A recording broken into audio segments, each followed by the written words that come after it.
Thanks for joining us for another edition of the Creek Catch-Up. We talk all things Albion Park harness racing, and again this Saturday night we've got another ripping program in front of us. Again, 11 races, so high on numbers again for the third straight week.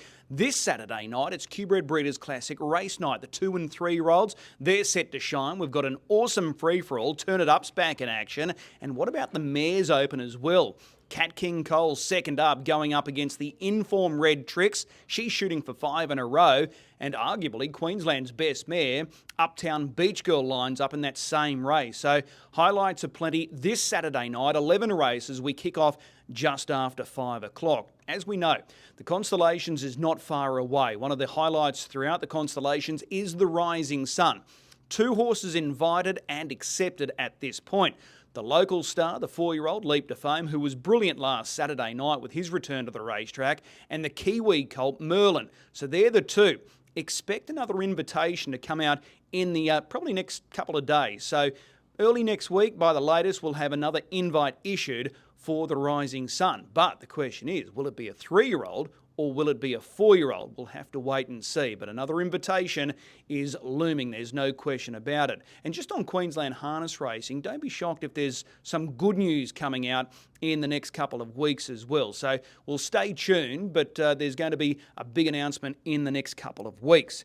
Now, earlier in the week, Nathan Dawson, who's the leading driver in the state right now, not only here in Queensland, he's the leading driver in the country. Well, just to prove how good a season he is having, he brought up win number 150 on Tuesday afternoon. No other driver has reached the triple figures as yet, so he is by far and away setting a very solid tempo. So win number 150 earlier this week at Albion Park. And speaking of that Tuesday meeting, the Triple Queensland Horse of the Year, Colt 31, back from a long layoff. He served some mares during his time away from the racetrack. He was fresh up in a stand-start race over 2,138 metres off a 20-metre handicap. He got around them quickly outside the speed and proved too strong. A remarkable performance first up. So it capped a couple of big days for Kevin and Kay Seymour and Grant and Trista Dixon. Leap to Fame, brilliant in his return last Saturday night, as I mentioned. And then Colt 31, the former stable star, returning off that long layoff. His last start was August last year,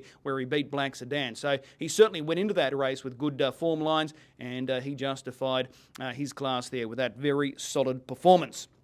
A couple of horses that we're not going to see anymore. Well, one in particular, the Inform mare Swedish Starlet. She's been sold. Her future now lies in North America. And a horse that's absolutely flying right here, right now, is My Alderman Byron. But there's offers aplenty coming in from North America as well. So it's going to be interesting to see how long he remains here in the Sunshine State.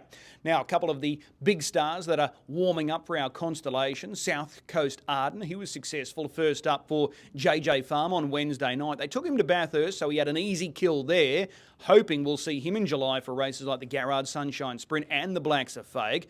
The McCarthys, they've got their stable stars stepping out. Spirit of St. Louis won a trial during the week. Bondi Lockdown was a first-up winner. Expensive Ego was able to score fresh up last week. He's going to start again on Saturday night. And Jason Grimson, who's set to be heading north shortly as well, he's got Better Zippet aiming towards the Sunshine Sprint and Blacks Are Fake. He's got Swayze, and he was impressive first up for his stable recently. So those big names are certainly getting readied for our big carnival coming up in July. Ricky Alchin is another one that's going to be making the trip north. By the end of next week, he'll probably have anywhere between 8 to 12 horses here in the Sunshine State. He'll be based up at Redcliffe once again, and amongst those horses coming up is stable star Tardelli. He hasn't raced since last year. He's won 6 from 7. He's a dual Group 1 winner, so he's getting set for a Queensland campaign as well. So we look forward to seeing Ricky Alchin back in the Sunshine State. A new horse that's finding his way to Queensland. He'll go to the stables of Ricky Thurlow. Oddly named this horse, Uga Chaka, a son of Art Major, so he now joins the stables of Ricky Thurlow. We've got Vic Frost, Gail Geeson headed to Newcastle this weekend. Dr. Feelgood is going to contest that TAB Regional Hunter Final. That race worth $100,000. A top 2 finish there will guarantee him a spot in the big overall final coming up at Menangle in another 2 weeks' time. So best of luck to Vic and Gail. They've also got Scotch and Ice lining up at Newcastle this weekend as well. And just from the trials this week, a couple of nice performances horses that we've seen. Talent to spare for Trent Dawson. She was able to win a trial on Tuesday. She rated 56.4. Gus, the former Kiwi trotter, maybe he's a great square candidate. He got home in 27.7. A 4-year-old trotter.